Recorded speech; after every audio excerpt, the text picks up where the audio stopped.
E eu quero dizer, não sobre a greve em si, mas eu quero extrair lições da greve.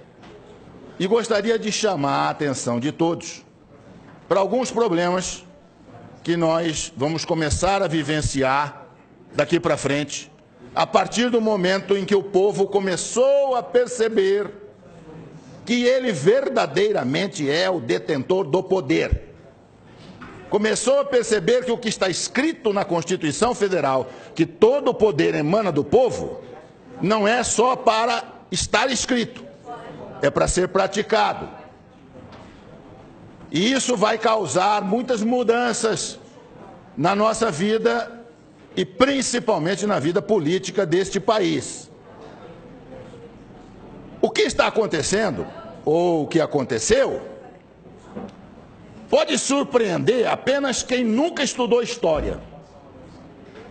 Quem estudou história, quem estuda, sabe que estas coisas não são novidades. Elas ocorrem em vários lugares do mundo há muitíssimo tempo. E eu já falava sobre a greve dos caminhoneiros há mais de 30 anos.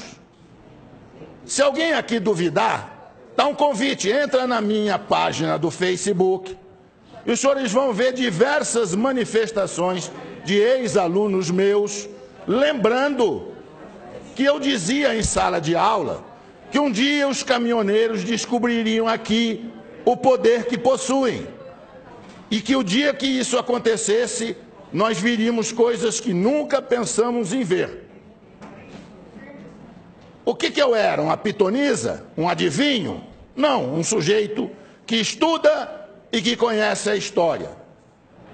E eu convido os senhores também, se quiserem entender o que eu estou falando, a procurarem. Não temos mais videolocadora, mas procura no Netflix, procura no Now, 2 filmes.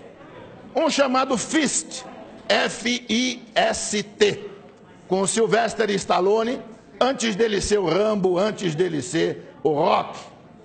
Ou então peçam um filme chamado Hoffa, H-O-F-F-A, com Jack Nicholson. Os 2 filmes tratam do mesmo problema. O que os caminhoneiros fizeram nos Estados Unidos na década de 60.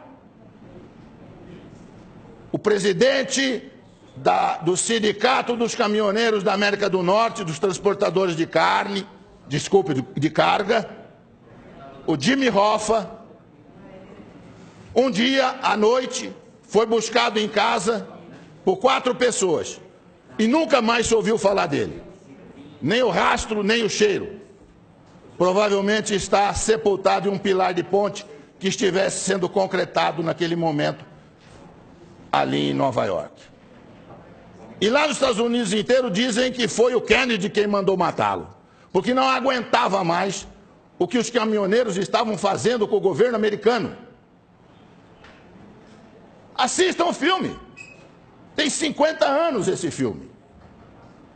E eu já dizia para os meus alunos, então, o dia que os caminhoneiros do Brasil descobrirem isso. E os caminhoneiros do Brasil não tinham organização que os americanos tinham, porque isso foi possível graças ao rádio PX que eles tinham em cada caminhão. Cada caminhão tinha um rádio PX, num determinado momento houve um comando e eles simplesmente pararam os Estados Unidos. Nós não tínhamos rádio PX, mas de repente descobrimos que temos uma coisa que funciona quase tão bem ou melhor, chamado WhatsApp. Os senhores não fazem ideia do que o WhatsApp vai fazer daqui para frente. Se a sociedade brasileira descobrir que se ela se organizar, ela tem o mesmo poder, nós vamos ficar abismados com as coisas que vão acontecer nesse país. Eu estava nos Estados Unidos em 1976, estudando, e eu frequentava um supermercado que ficava pertinho do apartamento onde eu morava. E lá eu comprava café brasileiro, café cacique. Pois um dia eu cheguei no supermercado, havia uma placa na prateleira onde estava o café, cheio de latinha de café cacique, e a placa dizia assim: não compre café brasileiro. E eu fiquei surpreso, eu falei, se o proprietário não quer vender café brasileiro, é só tirar da prateleira. E aí eu fiquei sabendo que era uma entidade de organização civil de defesa dos trabalhadores da indústria de calçado dos Estados Unidos, de calçado, que tinham colocado aqueles cartazes em todos os supermercados nos Estados Unidos. E aí procurei saber junto ao meu professor na escola o que estava acontecendo, e ele disse: o sapato brasileiro está entrando nos Estados Unidos a um preço muito baixo e está tirando emprego dos trabalhadores americanos. E nós suspeitamos que é o governo brasileiro que está isentando de impostos os calçados. Por isso que eles estão chegando aqui a esse preço aviltante. E o sapato é melhor do que o nosso, veio demais, e nós estamos perdendo emprego. Então, o que nós vamos fazer? Boicotar os sapatos? Não, inteligentemente, boicotar o principal produto de exportação do Brasil, que era o café. E puseram a tabuleta: não compre café brasileiro.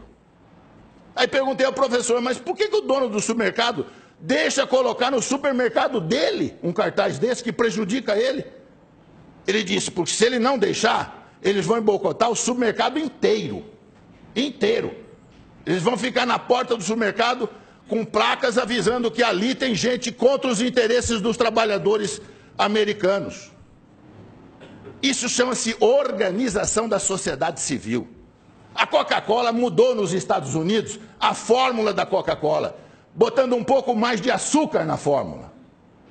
Surgiu uma coisa que ninguém sabia que existia: a Sociedade Americana dos Bebedores de Coca-Cola sabor tradicional. E boicotaram a Coca-Cola, que foi obrigada a recuar e voltar a fabricar Coca-Cola na fórmula antiga. Isso chama-se organização da sociedade civil. A hora que nós descobrimos isso aqui no Brasil, nós vamos ver o que vai acontecer aqui.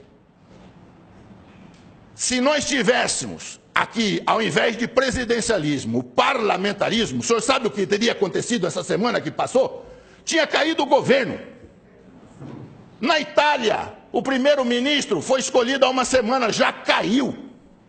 O governo cai no momento em que não tem o apoio do povo. A hora que o povo vai para a rua e o povo reivindica, e como os caminhoneiros fizeram sabiamente, sem violar a lei, os caminhoneiros não violaram a lei. Eles têm todo o direito de não transitar. As estradas estavam abertas, eles estavam parando em áreas privadas, não interditaram coisa nenhuma. E mostraram o poder de obrigar o governo a ceder em tudo.